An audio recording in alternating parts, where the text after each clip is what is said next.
Good morning student. मैं आलोक कुमार शर्मा, आपका Sanskrit teacher. आज कक्षा 8 की ऑनलाइन क्लासेज के अंदर हम जो पिछली क्लास में हमारा चतुर्थ पाठ सदैव पुरतो निदेहि चरणम जो था, उस चैप्टर को उसी श्रृंखला में आगे बढ़ा रहे हैं, उस पाठ का अध्ययन कर रहे हैं। तो देखिए, इस चैप्टर के अंतर्गत था कि सदैव अर्थात सदा या हमेशा, चरणम पुरतो निदेहि अर्थात हमेशा अपने चरणों को या कदमों को आगे बढ़ाओ या बढ़ाना चाहिए। इसी चैप्टर में हम ये बात जान रहे थे कि मनुष्य को या व्यक्ति को हमेशा अपने कदमों को आगे बढ़ाना चाहिए और अपने कदमों को या पैरों को पर्वत पर जिस प्रकार से हम चढ़ते हैं, उसी प्रकार से हमें प्रगति के पथ पर भी चढ़ना चाहिए।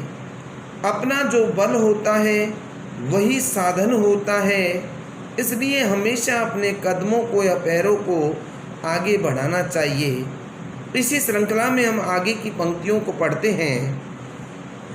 पथि पाषाणा विषमा प्रखरा हिंसा पशवे परितो घोरा सुदुष्करम खलु यद्यपि गमनम सदैव पुरतो निदेहि चरणम। देखिए, कवि जो है, गीतकार जो है श्रीधर भास्कर वर्णेकर जी, वो किस प्रकार से इन पंक्तियों के माध्यम से क्या क्या यहाँ पर बता रहे हैं, वो सारा वर्णन मैं आपके सामने यहाँ प्रस्तुत कर रहा हूँ। तो सबसे पहले बेटा, यहाँ पर हमें ये जानना ज़रूरी है कि जो ये पंक्तियाँ हैं गीत की, इसमें क्या बात बताई गई है, इसका अन्वय किस प्रकार से होगा। देखिए, पहली लाइन का लेते हैं। पथि विषमा प्रखरा पाषाणः। नेक्स्ट सेकंड लाइन, परितः घोरा हिंसा पशवः। थर्ड लाइन का लेते हैं। यद्यपि गमनम खलु सुदुष्करम।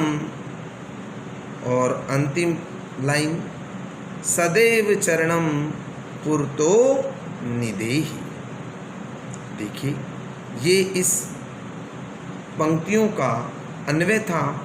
अब थोड़े से हम कठिन शब्दों के बारे में भी जानते हैं कि कठिन शब्द यहाँ पर क्या दिए गए हैं। तो देखिए, पथि, पथि मतलब होता है रास्ता या मार्ग। पाषाण है अर्थात पत्थर। विषमा अर्थात विषम या विपरीत। प्रखरा अर्थात बहुत तेज या तीक्ष्ण। हिंसा अर्थात हिंसा का हिंदी अर्थ हिंसक या हिंसा ही होता है। परितः चारों ओर। घोरहा भयानक या भयंकर। खलु अवश्य ही। गमनम गमन करना या जाना। देखिए, तो हम यहाँ पर अन्वय के आधार पर ही इन पंक्तियों का हम हिंदी अर्थ भी करते हैं। पथि अर्थात मार्ग में। विषमा अर्थात विषम। प्रखरा अर्थात बहुत ही प्रखर या तीक्ष्ण या तेज। पाषाण अर्थात पत्थर है। देखिए, क्या कहा है इस पहली लाइन के माध्यम से। मार्ग में या रास्ते में विषम और बहुत ही तीक्ष्ण तीखे पत्थर हैं। नेक्स्ट लाइन, परितः अर्थात चारों ओर। घोरा अर्थात भयंकर। हिंसा मतलब हिंसक। पशुए अर्थात पशु हैं। सेकंड लाइन से तात्पर्य है चारों ओर भयंकर और हिंसक पशु हैं। यद्यपि, यद्यपि फिर भी। गमनम अर्थात गमन करना या जाना, खलु अर्थात निश्चय ही, दुष्करम अर्थात कठिन है। यद्यपि या फिर भी गमन करना या जाना निश्चय ही कठिन है। सदैव चरणम पुरतो निदेहि, फिर भी या तथापि हमेशा अपने कदमों को आगे बढ़ाना चाहिए। अपने कदमों को आगे बढ़ाओ। तो पूरी लाइन का मैं, पूरे पंक्तियों का मैं एक साथ यहाँ पर हिंदी अर्थ एक बार कर रहा हूँ। रास्ते में या मार्ग में बहुत ही विषम या विपरीत या तीक्ष्ण या तेज पत्थर है। मार्ग में बहुत विषम और तेज या तीखे पत्थर हैं। चारों ओर भयानक हिंसक पशु हैं। फिर भी या यद्यपि गमन निश्चयी या जाना निश्चयी कठिन है, फिर भी हमेशा अपने कदमों को आगे बढ़ाओ या आगे बढ़ाना चाहिए। रास्ते में बहुत ही विषम तीखे पत्थर हैं। चारों ओर भयंकर और हिंसक पशु हैं। यद्यपि जाना निश्चयी रूप से कठिन है, फिर भी तथापि फिर भी अपने पैरों को हमेशा आगे बढ़ाना चाहिए या हमेशा अपने कदमों को आगे बढ़ाओ। तो गीतकार श्रीधर भास्कर जी जो हैं वो यहाँ पर यही संदेश दे रहे हैं कि चाहे स्थितियाँ कैसी भी हों, रास्ते कैसे भी हों, पत्थर कैसे भी तीक्ष्ण तेज वाले मिलें, चारों ओर भयानक पशु हों, भयंकर विपत्तियां हों, जाने का जो मार्ग है वो भी निश्चयी रूप से चाहे कठिन हो, फिर भी व्यक्ति को अपने कदमों को हमेशा आगे ही बढ़ाना चाहिए। व्यक्ति को कभी भी किसी भी प्रकार की विपरीत परिस्थितियों से नहीं घबराना चाहिए और उसे हमेशा ही अपने कदमों को आगे बढ़ाना चाहिए। और इस चैप्टर की अंतिम पंक्तियों को, अंतिम गीत को, अंतिम श्लोक को हम, अंतिम पद्यांश को यहाँ हम पढ़ते हैं, देखते हैं। जहि भीतिम भज भज शक्तिम, विदेहि राष्ट्रे तथा अनुरक्तिम, कुरु कुरु सततम ध्येय स्मरणम, सदैव पुरतो निदेहि चरणम। देखिए गीतकार जो हैं वो यहाँ पर क्या कहते हैं, क्या बात यहाँ पर बतलाते हैं। जहि भीतिम भज भज शक्तिम, विदेहि राष्ट्रे तथा अनुरक्तिम, कुरु कुरु सततम ध्येय स्मरणम, सदैव पुरतो निदेहि चरणम। क्या कहा, सबसे पहले अन्वय को यहाँ पर हम देखते हैं। तो देखिए, भीतिम जहि शक्तिम भज भज, पहली वाली लाइन जो है उसका इस तरीके से अन्वय है। भीतिम जहि शक्तिम भज भज, नेक्स्ट, तथा राष्ट्रे अनुरक्तिम विदेहि,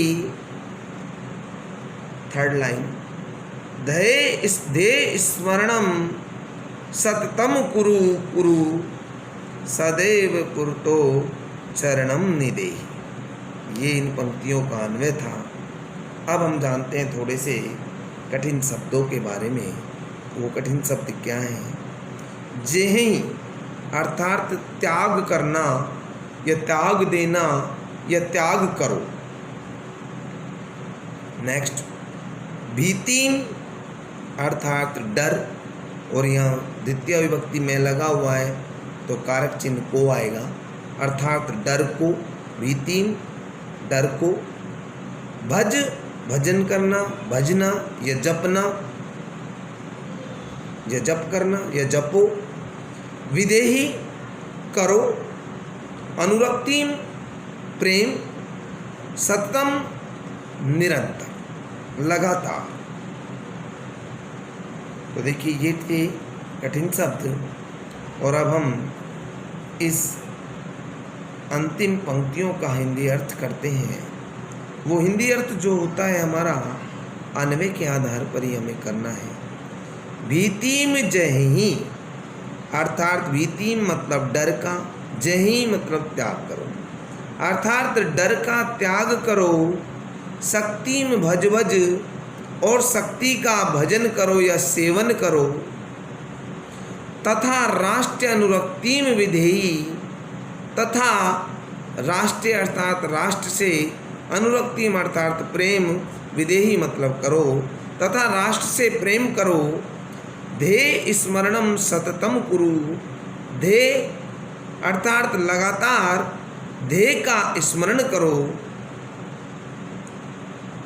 सदैव पुरते चरणम निदेही, और हमेशा आगे ही अपने चरणों को बढ़ाओ। तो एक साथ हम इसका हिंदी अर्थ जानते हैं। डर का त्याग करो, शक्ति का सेवन करो, तथा राष्ट्र से प्रेम करो, और निरंतर या लगातार ध्येय का स्मरण करो। सदा हमेशा अपने कदमों को आगे बढ़ाओ। भीतिम जहीं शक्तिम भज भज, तथा राष्ट्र अनुरक्तिम विदेही, ध्येय स्मरणम सततम कुरु कुरु, सदैव कुरते चरणम निदेही। गीतकार श्रीधर भास्कर वर्णेकर जी इस गीत की अंतिम पंक्तियों के माध्यम से हमें बहुत ही अच्छा संदेश देना चाह रहे हैं कि हमेशा डर का त्याग करना चाहिए, अपनी शक्ति का सेवन करना चाहिए, हमेशा राष्ट्र से प्रेम करना चाहिए, और निरंतर अपने ध्येय का भी, अपने ध्यान का भी स्मरण करना चाहिए, और हमेशा ही अपने कदमों को आगे बढ़ाना चाहिए। जहीं भीतिम भज भज शक्तिम, विदेही राष्ट्रे तथा अनुरक्तिम, कुरु कुरु सततम ध्येय स्मरणम, सदैव पुरतो निदेही चरणम। ये इस गीत की अंतिम पंक्तियाँ थी, और इसका जो हिंदी अर्थ था वो डर का त्याग करो, शक्ति का सेवन करो, राष्ट्र से प्रेम करो, और लगातार या निरंतर अपने ध्येय का स्मरण करो, और हमेशा ही अपने कदमों को आगे बढ़ाइए या बढ़ाओ। ये इस गीत का, इस अंतिम पंक्तियों का हिंदी अर्थ था जो मैंने आपके सामने प्रस्तुत किया। आशा करता हूँ आपको मेरे द्वारा पढ़ाया गया ये चैप्टर अच्छे से समझ में आया होगा। तो बेटा, आज का जो आपका होमवर्क है, वो जो ये गीत की पंक्तियाँ थी आज जो मैंने पढ़ाई हैं, पहले इन एक एक पंक्तियों को लिखना है, उसका अन्वय करना है, और उसका हिंदी अर्थ करना है। वही तरीका है जो पहले वाले मैंने वीडियो में बताया था आपको। एक गीत की 4 लाइन की जो एक पंक्तियाँ हैं वो लिखें, फिर एक लाइन छोड़कर अन्वय करें उसका, देन एक लाइन छोड़ कर के उसका हिंदी अर्थ करें। ध्यान दीजिए, गीत वाला चैप्टर, श्लोक वाला जो चैप्टर होता है, हमेशा उसका हिंदी अर्थ उसके अन्वय के आधार पर होता है। अन्वय जो होता है वह अन्वय हमारे श्लोक के गीत के बीच में से भी लिया जा सकता है। उसको पंक्ति का अर्थ जिस प्रकार से बैठता है उसी प्रकार से, क्योंकि जो श्लोक होता है, जो गीत होता है, वो लयबद्ध यति गति का नियम उसके अंतर्गत देखा जाता है, उसी के अकॉर्डिंग वह होता है। और जो हिंदी अर्थ होता है वो पैराग्राफ होता है, गद्यांश की तरह उसका होता है। इसलिए सबसे पहले श्लोक या गीत का हम अन्वय करते हैं, और देन उसी के अकॉर्डिंग हम उसका हिंदी अर्थ करते हैं।